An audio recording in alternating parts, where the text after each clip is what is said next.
Question number 11. A tunnel is dug along a diameter of the earth. Find the force on a particle of mass m placed in the tunnel at a distance x from the center.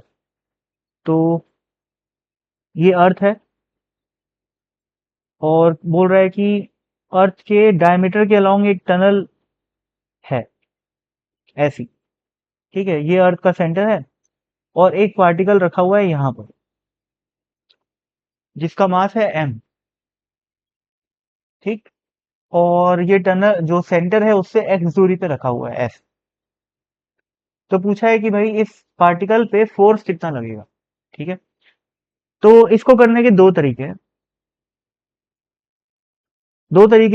एक तरीका तो है बिल्कुल formula based. अगर formula याद है तो ये क्वेश्चन आधे मिनट में सॉल्व हो जाएगा, ठीक है। अगर फॉर्मूला याद हो किस चीज का, कि अर्थ क्या है, सॉलिड स्फीयर है। सॉलिड स्फीयर के अंदर किसी इंटरनल पॉइंट में सेंटर से एक्स दूरी पे जो इलेक्ट्रिक सॉरी जो मैग्नेटिक जो ग्रेविटेशनल फील्ड होती है वो क्या होती है, G into mass of the earth, ठीक है। इस मास ऑफ द अर्थ को एम ई मान लो, divided by radius of the earth का क्यूब इंटू एक्स। ये होती है field in for an inside point.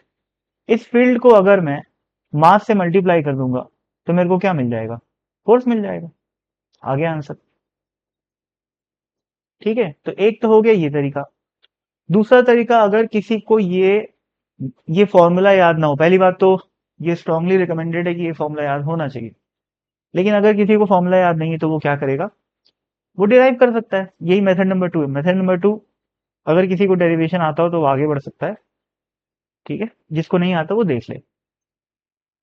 तो डेरिवेशन क्या करते हैं, इसमें थोड़ा लॉजिक है। क्या लॉजिक है देखो।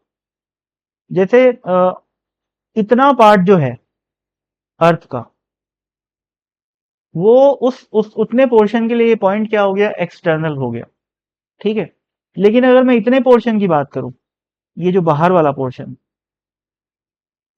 तो ये बहुत सारे हॉलो स्फीयर का कॉम्बिनेशन है। इन सभी हॉलो स्फीयर्स के लिए ये वाला जो अपना पॉइंट है वो कैसा है, इंटरनल है। तो इन लोग कोई भी फोर्स एक्सर्ट नहीं करेंगे उस पॉइंट में या उस पॉइंट 5 में, ठीक है।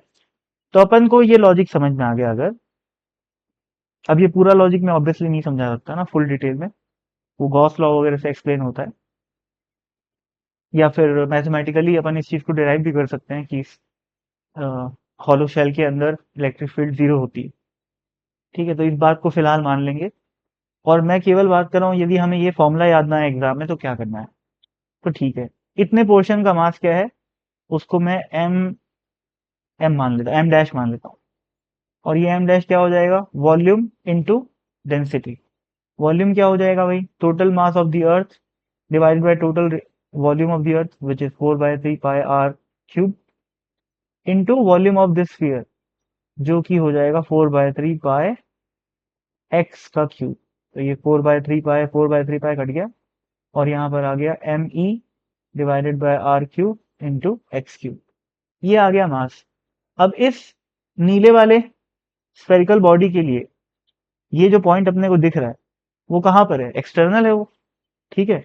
एक्सटर्नल है तो सिंपली जो मैग्नेटिक फील्ड है, जो ग्रेविटेशनल फील्ड है, या सिंपली जो ग्रेविटेशनल फोर्स है, वो क्या हो जाएगा, G into M dash into M divided by x का स्क्वायर।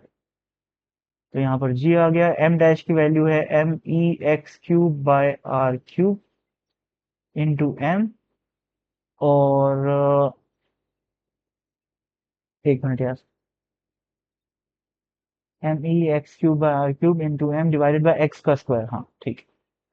तो यहाँ ये एक्स स्क्वायर, यहाँ पर केवल एक्स बच गया, तो क्या आया, G M E M by R cube और एक यहाँ पर एक्स। तो अपन देख सकते हैं कि ये दोनों आंसर बिल्कुल सेम है।